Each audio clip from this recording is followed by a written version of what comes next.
오늘 이 땅에 우리 교회가 생긴 지 23년이 되는 날입니다. 사람 나이로 23살이면 어리고 젊을 때죠. 어리고 젊을 때인데 이 교회를 구성하는 우리들, 그러니까 우리가 교회 아닙니까? 우리들은 갱년기를 맞이했습니다.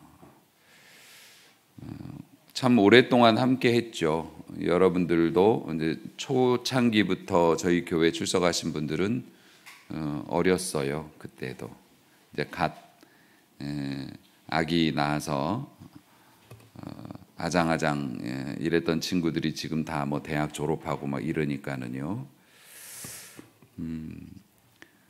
함께 울고 함께 웃었고 두려움에 잠 못 이루었던 날들도 있었고 또 힘들었지만 뿌듯했던 기억들도 많았고 우리 주님께서 우리에게 우리의 삶에 또 이제 신앙적인 목표들을 주셨고 비록 부족하지만 그 십자가를 지고 오늘 이곳에 지금 여러분들이 함께 도착해서 앉아 있는 거예요. 그렇기 때문에 너무 자랑스럽고 또 감사할 따름이죠. 제가 교회를 처음 개척할 때 우리 교회를 어떤 모습으로 섬기면 좋을까? 우리 교회가 어떤 교회가 됐으면 좋을까라고 생각하면서 적었던 표어가 있습니다. 뜨거운 사랑, 그리고 넘치는 기쁨, 그 다음에 주님을 향한 거룩한 비전, 그것이 우리 교회의 정체성이었습니다. 물론 이것도 우리가 온전히 이루었다 말할 수 없죠. 감히 온전히 이루었다 말할 수 없지만 뜨거운 사랑, 뭐 그렇게 꼭 뜨거워야만 됩니까? 우리가 연애할 때는 그렇게 뜨겁게 사랑하지만 또 결혼해서 살림을 하다 보면 꼭 뜨거운 사랑은 아니어도 견고한 사랑이 또 있듯이 여러분들도 우리가 서로 사랑하고 또 교회를 사랑하고 주님을 사랑하니까 여러분들이 이곳에 계신 거잖아요. 그래서 그 사랑 참 감사하게 잘 되어 있고 넘치는 기쁨은 잘 모르겠어요. 여러분들이 그 삶에서 얼마나 기쁨과 만족을 누리고 계신지는 모르겠지만 제가 볼 때는 여러분들의 가정과 삶에 드리워진 하나님의 은혜와 하신 일들을 바라보면서 넘치게 기뻐해도 괜찮겠다 싶은데 이제 그 선택은 여러분들의 결정이시겠죠. 내가 이걸 가지고 기뻐할 거냐 아니면 아쉬워할 거냐, 그건 이제 여러분의 상태에 따라 달라져 있으니까요. 그리고 우리에게 주시는 거룩한 비전, 이 땅에 주님의 마음의 영토를 넓히고 하나님께서 주신 삶의 모범을 따라서 우리 주님의 삶의 모범을 따라 우리도 그렇게 살아가면서 봐라, 이것이 예수 믿는 것이고 이것이 신앙생활이다. 이런 것들을 가지고 세상을 정복하는 것이 교회의 사명인데 여전히 아직도 부족한 점이 많이 있지요. 하지만 저처럼 행복한 목회자가 있을까? 23년 전에 부교역자 생활을 마감하고 아무도 없는 이 수지구에 홀로 그냥 지나가다가 이렇게 상가를 보고 계약을 한 거기 때문에 그냥 아무도 없는 곳에서 저희 부부 둘이서 어린 자녀들하고 시작을 하면서 상가가 아직 지어지지 않아서 계약은 했는데 지어지지 않아서 한 석 달 이상 지체가 돼서 그 기간 동안에 딱히 할 일이 없으니까 근처의 교회도 탐방을 해보고 평소에는 교역자는 다른 교회를 가볼 일이 없으니까요. 이제 그렇게 지내던 중에 교회 건물이 지어질 때마다 매일 이렇게 올라가서, 공사장인데 올라가서 기도하고 그랬단 말이에요. 그때는 그 성전을 바라보면서 두려움도 있었고, 이 성전에 누가 나와서 예배를 드릴까, 누가 나와 함께 할 수 있을까, 참 막연하고 아득하고 그랬는데, 하나님께서 오늘도 이렇게 여러분들 이렇게 계시지만은 믿기지가 않아요. 믿기지가 않아요. 하나님을, 여러분들이 우리 교회에 나와서 이렇게 예배 드리거나 우리 교회 교인으로서 생활을 하시는 게, 여러분 제가 좋아서 나오시는 거예요? 하나님의 은혜가 감사해서 우리 교회 다니시는 거예요? 나는 내가 좋아서 나오시는 걸로 보여요. 물론 하나님의 은혜에 감사한 마음으로 우리가 신앙생활을 하는 것이 도리이기 때문에 하지만, 왜 우리 교회냐고요? 왜 김 목사냐고요? 제가 좋아서 그러는 거 아니에요. 저 이 착각에서 깨고 싶지 않아요. 또 그래야지 행복한 거죠. 우리 성도들이 나 좋아서 우리 교회에 나온다. 교회 세상에 많은데 우리 교회 교인이 된 것은 나를 믿고 또 사랑하기 때문에 우리 교회에 나오는 거다. 저는 그렇게 굳게 믿고 있어서, 그렇게 나를 믿고 따라주신 여러분들을 실망시키지 않으려고 더 노력하는 이제 목회자가 되는 거겠죠. 그렇게 오랜 세월 동안 하나님께서 기적을 우리 교회를 통해서 보여주셨고, 여러분의 삶을 통해서도, 또 여러분의 가정이나 자녀들을 통해서도 하나님이 친히 하시는 그 기적을 많이 봤어요. 그래서 너무너무 감사하고, 지금도 나같이 부족한 일꾼을 일꾼 삼아 주셔서 자랑스러운 성도들과 함께 교회를 이루고 생활할 수 있도록 해주신 것에 대해서는 정말 매일매일 감사하면서 살고 있습니다. 그러니까 우리가 더 잘해야 되겠죠. 저도 잘하고 우리 교회도 더 잘해서, 우리 교회가 여러 가지 많은 일들도 감당하지만 여러분이 우리 교회에 나오면서 신앙생활할 때 여러분도 혜택을 봐야 되지 않겠습니까? 그러면 이제 23살 먹은 우리 교회가 어느 방향으로 나아가고 또 어떻게 살아가야 할 것인지에 대한 주님의 가르침이 필요하겠죠. 그것이 성령을 통해서 이 목사에게 주신 은혜가 뭐냐면은 오늘 포도나무의 비유입니다. 여러분이 뭔가 자랑할 만한 것이 있다던가, 우리 교회가 뭔가 자랑할 만한 것이 있다던가, 또 제가 여러분들 앞에서 자랑할 만한 게 있다면, 좋은 게 있다면 그거 다 어디서 나온 겁니까? 우리 하나님에게서부터 우리에게 나온 거고, 우리가 그 하나님께 붙어 있었기 때문에 우리가 열매를 맺을 수 있었다는 것을 잊지 않았으면 좋겠습니다. 포도 송이가, 포도 가지에 송이가 맺히는데, 포도 가지에 송이가 맺힌 것을 보고 사람들이 와서 칭찬을 막 해요. 와, 탐스럽다. 야, 향기롭다. 포도 냄새 좋잖아요. 향기롭다 그러면서 막 요리 보고 조리 보고 하니까 포도가 우쭐해졌습니다. 그래서 나는 불편하게 여기 매달려 있고 싶지 않아. 사람들 가까이 가고 싶어 해서 뚝 떨어져 나오면 어떻게 됩니까? 쭈글쭈글 며칠 지나지 않아서 사람들이 쳐다도 안 보고 내다버리는 포도가 될 겁니다. 우리 교회가, 제가, 여러분들이 하나님 앞에 무언가 좋은 게 있고 자랑할 만한 게 있고 사람들 앞에 내세울 만한 게 있다면 그 모든 것은 어떻게 해요? 우리 하나님께 우리가 붙어 있음으로 말미암아, 하나님께로부터 공급되어진 양분으로 말미암아 결실한 것이라는 것을 잊지 않고 살아야 한다는 것이죠. 우리 교회가 앞으로 20년, 30년 뭐 더 계속 가겠습니다마는 성도들의 개인 생활도 그렇고 교회도 똑같습니다. 중요한 생존 포인트 잊지 마라. 우리가 어떻게 살아왔는지, 어떻게 태어났는지, 누구 때문에 이렇게 잘 된 것인지를 잊지 말라. 하나님 앞에 꼭 붙어 있는 우리 교회가 되어야 할 줄로 믿습니다. 요한복음 이 15장이 포도나무의 비유로 되게 유명한 말씀인데요. 자, 내용은 그렇습니다. 예수님이 자신을 포도나무라고 칭하셨고요.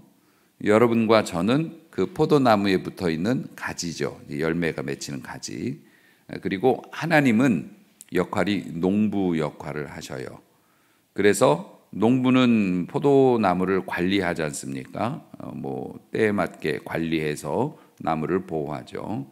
그리고 그 나무는 좋은 가지를 뻗어서 양분을 뿌리에서부터 공급해서 열매를 맺는 그런 구조로 되어 있다. 인생이 그렇다라고 말씀을 하시고요. 농부들은 포도나무를 이제 좋은 결실을 맺게 하기 위해서 가지치기들을 많이 합니다. 과수원에서도 그렇지 않습니까? 이제 몰아줘야 되죠. 가지를 좀 잘라내줘야 남은 가지에 충분히 영양이 공급돼서 탐스러워지는 것처럼. 그래서 모든 사람이 구원을 받는 게 아니고 하나님께서 농부이시기 때문에 잘라내는 가지와 남겨놓는 가지를 정하시고 행하신단 말이에요. 거기에서 불신자와 신자가 나뉘어지는데 우리는 어떤 가지입니까? 남겨진 가지이지 않습니까? 심지어 이 땅의 교회도 남겨진 교회와 남겨지지 못하는 교회가 있을 정도인데요. 우리는 남겨진 가지. 그래서 그 원둥치에 그 줄기에 붙어 있는 이런 가지들이 뿌리에서 올라오는 영양분으로 탐스럽고 향기롭고 때에 맞는 칭찬을 받는 이제 그런 존재로 살죠. 꼭 열매를 맺혀 있어야만 칭찬받는 게 아니지 않습니까? 지금 봄에도 보면은 만개하지 않았어도 우리가 제일 감격하는 게 뭔가요? 그 겨울을 지내고 나서 죽었던 것 같이 보이는 나무에서 푸른 움이 이렇게 탁 터올 때, 큰 거 또 좋지만 새싹이 이렇게 톡 튀어나올 때, 그때 경탄하지 않습니까? 포도도 그렇습니다. 처음부터 빵 이렇게 있는 게 아니잖아요. 조그만 알갱이부터 시작하는데 그걸 보면서 생명의 신비를 느끼고 그걸 보면서 사람들이 너무 기뻐하고 그런 게 있지 않습니까? 과정 다 기뻐하잖아요. 그러니까 우리가 주님 안에 붙어 있으면 비록 우리가 큰 결실을 하지 못해도 싹이 트는 걸 보며 사람과 하나님이 기뻐하시고 우리가 성장하는 모습을 보며 기뻐하시고, 그러니까 사람과 하나님 앞에 칭찬받는 늘 어떤 과정이든지 우리가 작든지 크든지 어땠든지 간에 모든 과정이 아름답고 향기로운 것이란 말이에요. 그렇기 때문에 진짜 중요한 게 뭐라고요? 가지에서 떨어져 나오지 않는 거. 별거 아닌 것 같아도 그 가지를 통해서 항상 은혜와 생명이 공급된다는 걸 잊지 말라는 거. 자, 그 다음에 천국의 포도원 주인이신 하나님께서 우리에게 원하시는 열매가, 이제 사실 포도나무는 열매가 하이라이트니까 열매가 중요한데 그 열매를 맺으라 말씀하시는 거예요. 자, 우리 교회가 좋은 열매를 많이 맺어야 합니다. 보통은 1차원적으로 생각하면 교회가 열매를 많이 맺는다는 게 숫자를 늘리는 것으로 그렇게 이야기합니다. 물론 숫자를 늘리는 것은 굉장히 중요하죠. 오늘도 오늘 여러 가지 행사도 하고 심지어 우리 교회 23년 역사에 11시 예배를 10시로 땡긴 게 오늘 첫 번째란 말이에요. 이렇게 나가서 좋은 시간 가지려고 특별한 상황도 준비하고 여러 가지 하고 또 초청해가지고서 여러분들이 함께 예배드리자 그랬더니 초청은 안 하고 운동복만 입고 왔어요. 운동을 도대체 얼마나 하시려고. 그래요. 자, 그렇습니다만 어쨌든 그 열매도 굉장히 중요한 거죠. 열매가 없으면 포도나무가 의미가 없는 거니까요.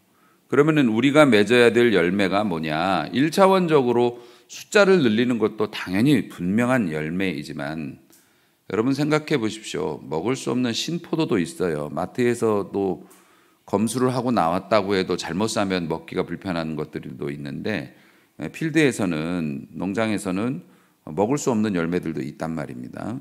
그런 열매가 포도원 가득히 있다고 생각해 보십시오. 얼마나 불행한 일입니까?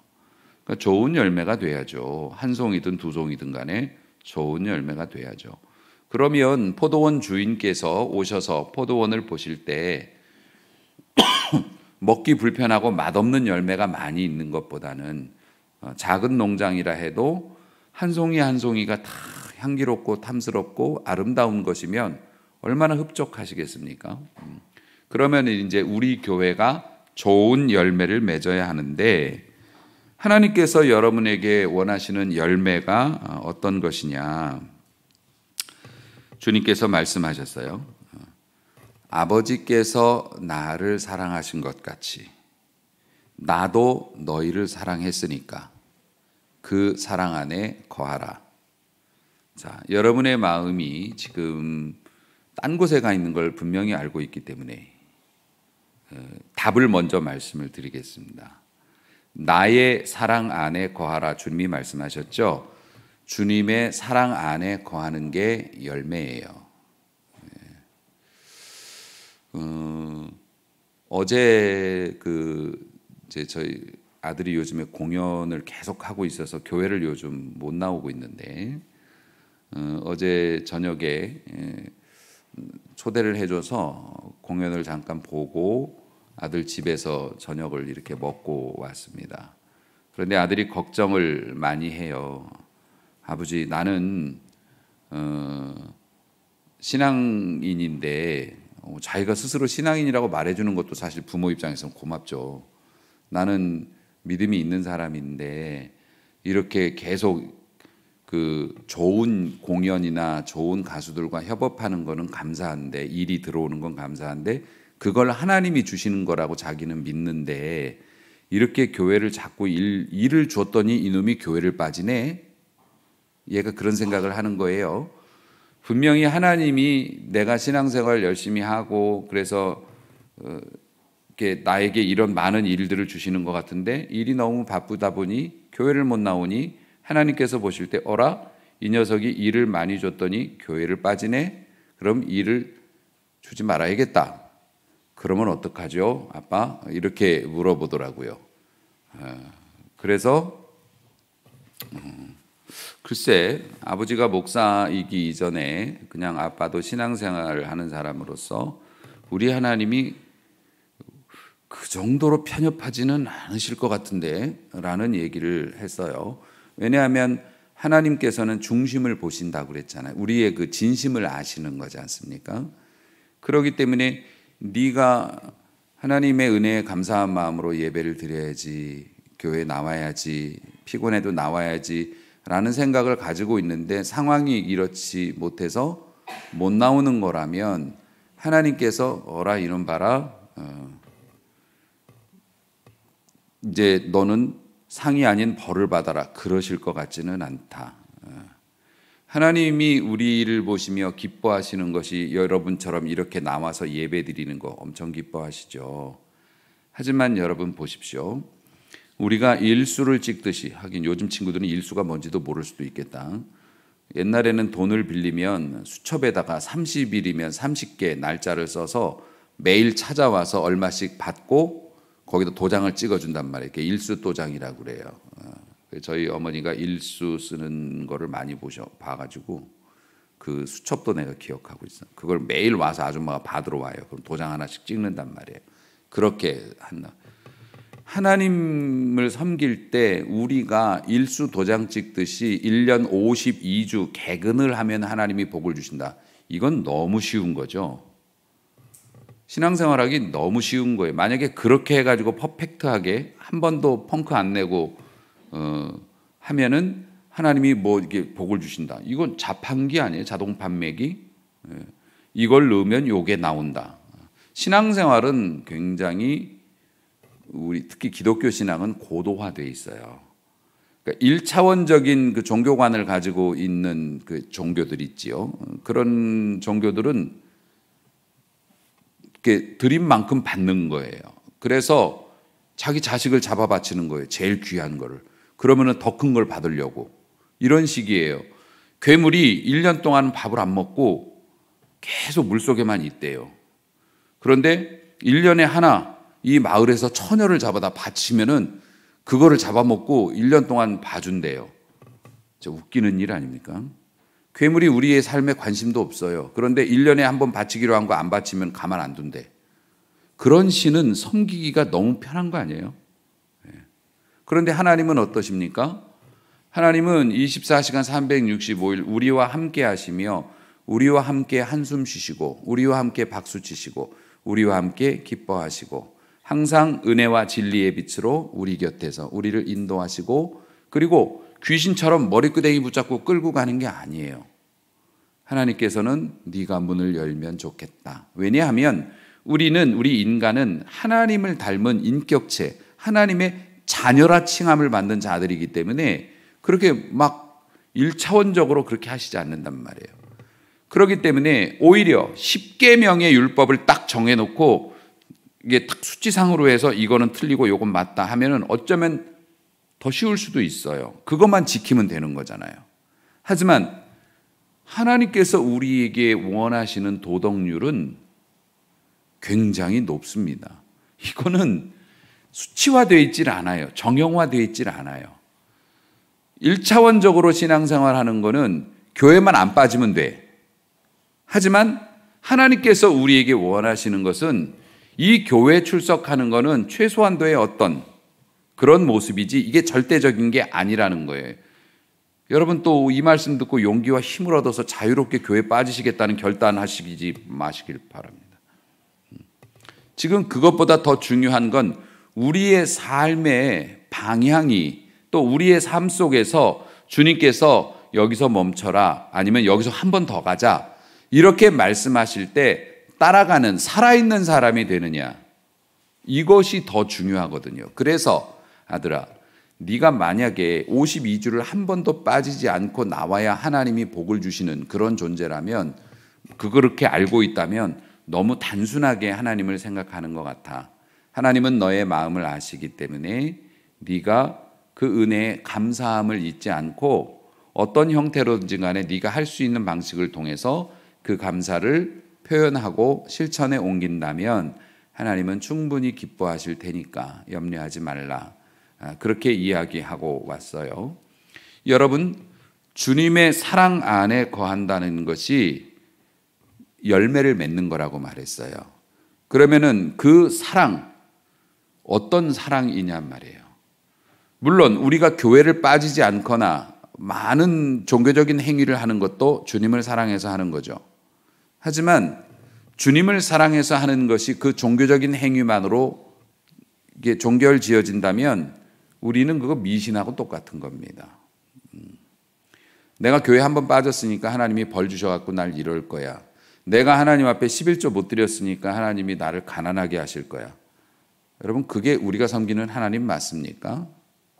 물론 일리는 있지만 우리 하나님이 만약에 그런 식으로 여러분을 대하셨다면 이 자리에 살아있을 사람이 없어요.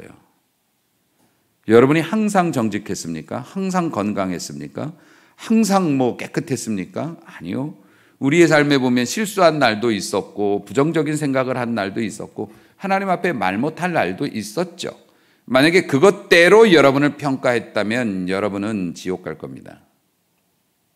지옥 갈 거라고요. 여러분 대단히 살인죄 지어야 지옥 가는 거 아닙니다. 하나님의 뜻에 어긋난 그 길을 돌이키지 않으면 지옥 가는 건데. 그런데 우리가 이렇게 은혜롭게 다시 기회를 얻고 하나님이 덮어주셔서 주님 앞에 살아갈 수 있는 그게 뭡니까? 하나님의 그 크신 사랑하심 때문이죠.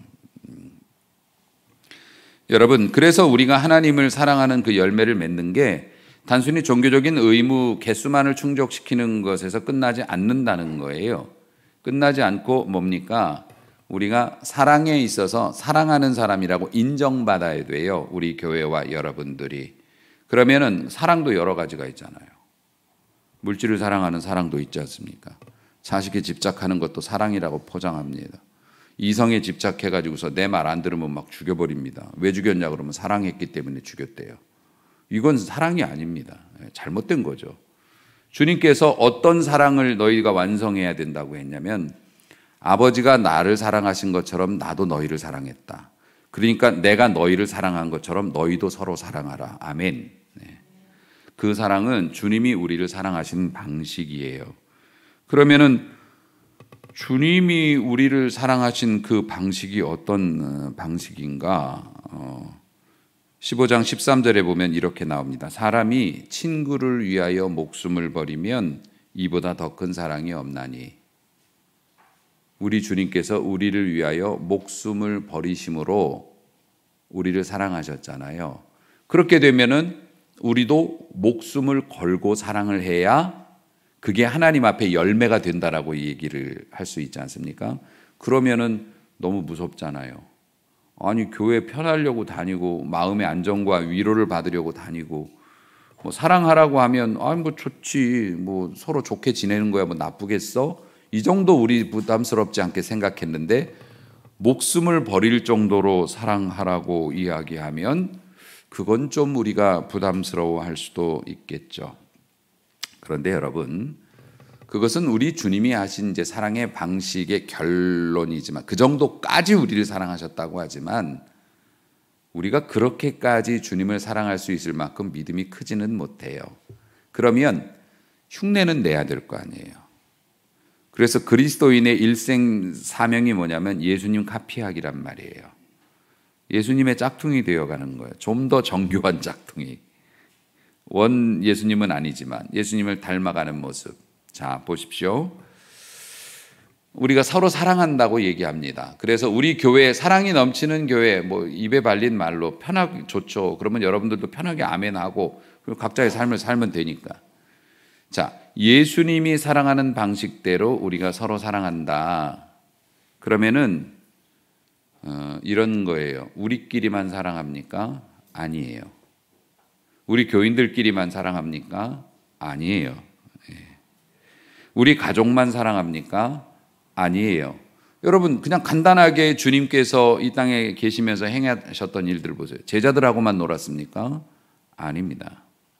항상 소외된 자, 또 고통을 당한 자 그냥 못 지나치셨고 계속 찾아다니셨고 세상에서 멸시받았고 저건 구제받을 가치가 없어. 세상이 인정해서 내버린 사람들, 세리, 자기 이익을 위해서 조국을 팔아먹고 그리고 자기의 동족들의 피를 빨아먹는 사람이 세리였단 말이에요. 세리. 또 거리에서 몸을 파는 그런 사람들, 그런 여인들. 그런 사람들도 우리 주님이 찾아가셔서 돌봐 주셨고 심지어는 우리나라를 점령했던 로마의 군인들도 도움을 청하면 도와주는 걸 거절하지 않으셨어요. 자, 예수님께서 우리를 사랑하신 방식 중에 그 대단히 중요한 것이 뭡니까? 개방성이에요, 개방성.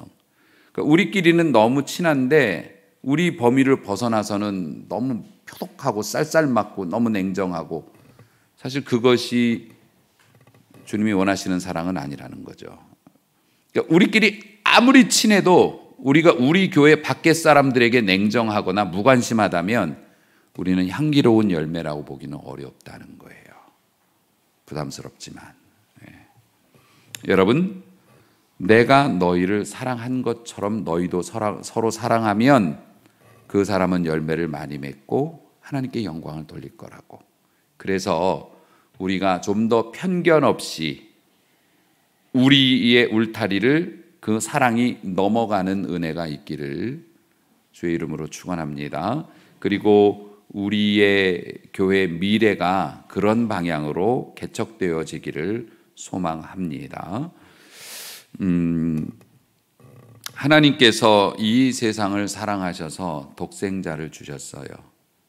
그 이유가 뭐냐면 누구든지 그를 믿는 자마다 멸망하지 않고 영생을 얻게 하시려고. 결국 하나님의 뜻은 누구든지 간에 멸망하는 것을 원치 않으신다는 겁니다. 그래서 우리가 복음을 전하고 우리가 주님의 손과 발이 되어서 끊임없이 믿지 않는 사람들에 대한 관심과 기도를 해야 한다고 하는 것이죠.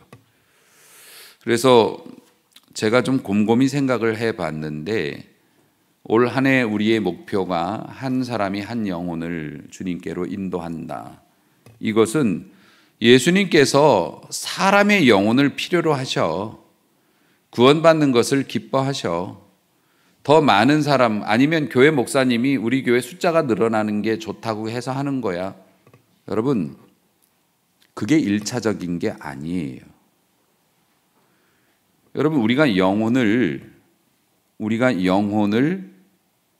구원해야 한다라고 이렇게 강조하고 주장하는 것, 그게 여러분 자신을 위해서라고 하는 것을 잊지 않았으면 좋겠어요. 포도가 향기롭고 아름답고 탐스러운 열매가 있으면 어떻게 된다고요? 칭찬받는다고요. 결국 우리가 하나님이 기뻐하시는 그 영혼에 대한 관심, 꼭 데려오지 못했어도 내가 항상 안 믿는 사람에 대해서 귀를 쫑긋 세우고 저 사람이 믿었으면 좋겠다, 저 사람이 신앙생활 했으면 좋겠다 이러면서 항상 그렇게 접근하는 모습 자체가 열매인데, 그러한 모습을 보면서 제일 이득을 얻는 게 우리들이란 말이죠. 칭송을 받잖아요. 하나님께서 우리에게 필요한 것들 허락해 주시거든요. 그런 상황이 됐을 때. 그래서 제가 말씀을 드렸습니다. 여러분, 올해 이루고 싶은 소원이 있으신가요? 오랫동안 기도했는데 정말 꼭 필요한데 이루어지지 않는 일들이 있나요? 그렇다면 여러분, 향기로운 열매를 거두어 보세요. 하나님이 그걸 허락해 주실 겁니다. 그래서 저는 기도하면서 그렇게 감동받았거든요. 성도들 그렇게 이끌라고. 왜냐하면 우리 성도들 하나님께서 주셔야 할 복들이 쌓여 있는데 그게 막혀서 못 내려오고 있으니 그 한 영혼에 대한 관심을 가지고 그를 전도하기 위해서 노심초사할 때 그것이 주님의 사랑이고, 주님이 우리에게 하신 사랑이고, 우리가 그 사랑을 행할 때 꼭 전도해서 등록카드를 쓰지 않아도 우리가 그것을 전하고 그 노심초사한 마음으로 그 영혼을 사랑할 때 향기로운 열매가 우리한테 이미 맺혀 있다는 거죠. 그럼 그 향기로운 열매로 인해서 벌들이 날아들고, 그리고 사람들의 칭송을 받고 더 좋은 일들이 생기니까. 여러분들, 그러기 때문에 이것이 우리 자신을 위한 일이라고 하는 것을 잊지 않으셨으면 좋겠어요. 하나님은 그렇게 세상을 통치하시기 때문에 그렇습니다. 여러분, 하나님이 세상을 이처럼 사랑하사 독생자를 주셨다는 것은 어떤 의미가 함축되어 있냐면, 우리가 하나님을 알지 못할 때 하나님이 우리에게 먼저 다가오셨다는 걸 의미해요. 목사님, 저 사람은 혹은 이 단체는 우리 받을 자격이 없는 것 같아요. 너무 관심도 없고 너무 우리 마음에 들지 않아요. 우리도 그랬단 말이에요. 하나님 앞에. 하나님이 이 세상을 그렇게 사랑하셨어요. 그리고 심지어 독생자까지 주셨으니까 우리도 그 사랑의 빛을 졌다. 여러분, 바울이 고린도전서 13장 사랑장이라고 하는데 우리에게 주신 모든 은사들이 많이 나오잖아요. 그 중에서도 뽑아 말하면 믿음, 소망, 사랑, 그 중에 제일은 뭐라고요? 예, 제일 으뜸이 뭐냐면 사랑이라는 거예요. 믿음도 좋고 소망도 좋다 이거야. 그런데 그 중에서도 1등이 뭐냐면 사랑이라고. 그 사랑이 없다면 믿음도 있을 수 없고 소망도 있을 수가 없어요. 예. 여러분, 이렇게 귀한 것이 사랑의 은사고, 내가 천사의 말을 하고 산을 갖다가 막 기도해가지고 산으로 옮겨, 그런 산으로 옮길 만한 믿음이 있다고 하더라도 내가 그것이 사랑 때문에 하는 게 아니라면 아무것도 의미 없는 것이고 오히려 부끄러운 것이 될 것이다. 이 정도로 사랑이 중요하다는 거죠. 그래서 오죽하면 교회 이름도 사랑의 교회가 있잖아요. 근데 저는 그래요. 사랑교회 사랑 없고 소망교회 소망 없고 맨날 그렇게 얘기하는데, 여러분 그만큼 그 사랑은 중요한 것이고, 사람과 사람 간의 사랑도 정말 내가 누구를 사랑하면 막 없던 힘이 생기고 안 하던 일도 막 기뻐하고 그렇게 되지 않습니까? 그런데 하나님을 사랑하고 그 사랑 인정받으면 여러분의 삶을 가로막을 수 있는 게 없고 여러분이 못할 일이 없다는 거예요. 그리고 그 사랑은 우리 주님의 뜻을 따라 행하여, 그 주님의 뜻이 뭐냐고요? 경계를 뛰어넘는 사랑, 잃어버린 영혼들을 향한 사랑, 그런 것들이라고 하는 것. 사랑하는 성도 여러분, 사랑이라고 하는 그 열매가 천국 포도원의 농부 되신 하나님께서 가장 귀하게 여기시는 것이다. 모쪼록 이 열매를 많이 맺는 우리 교회 앞으로도 그렇게 되기를 원하고, 우리가 다른 거는 없어도 사랑은 넘칩니다 하는 교회가 될 수 있기를 원하고, 그 사랑이 다른 영혼에 대한 관심으로 이어져서 그 영혼을 사랑하다가 여러분의 문제가 해결되는 복을 받기를 원하고, 자, 이제 제가 볼 거예요. 우리가 그리스도의 사랑으로 사랑하는 겁니다. 이따 야유회 가가지고서 게임하다가 또 뭐 반칙을 했네 안 했네 이러면서 어떻게 싸우는지 내 볼 거예요. 우리의 사랑은 지금 이 순간부터 한 걸음 더 나아가는 것으로, 그래서 주님이 우리를 사랑한 것이 얼마나 큰 것이었는지를 우리가 사랑하면서 배우는 거죠. 우리 부모가 나를 얼마나 사랑으로 섬겼는지를 나도 결혼하고 자식 낳아서 길러보면서 알듯이, 그죠? 그리고 그 사랑을 깨닫는 순간 우리는 하나님의 축복을 받을 그릇을 준비한 거고, 준비된 그릇에는 지체 없이 하나님의 축복이 쏟아질 것이다. 이것을 믿으며 우리 교회, 다른 건 몰라도 사랑에 있어서 성공하는 교회, 하나님께서 이렇게 문을 열고 들어오시면 아이쿠야 향기로운 열매가 가득하도다, 귀한 포도원이로다 칭찬받는 우리 교회요 성도가 되시기를 주의 이름으로 축복합니다. 기도합니다.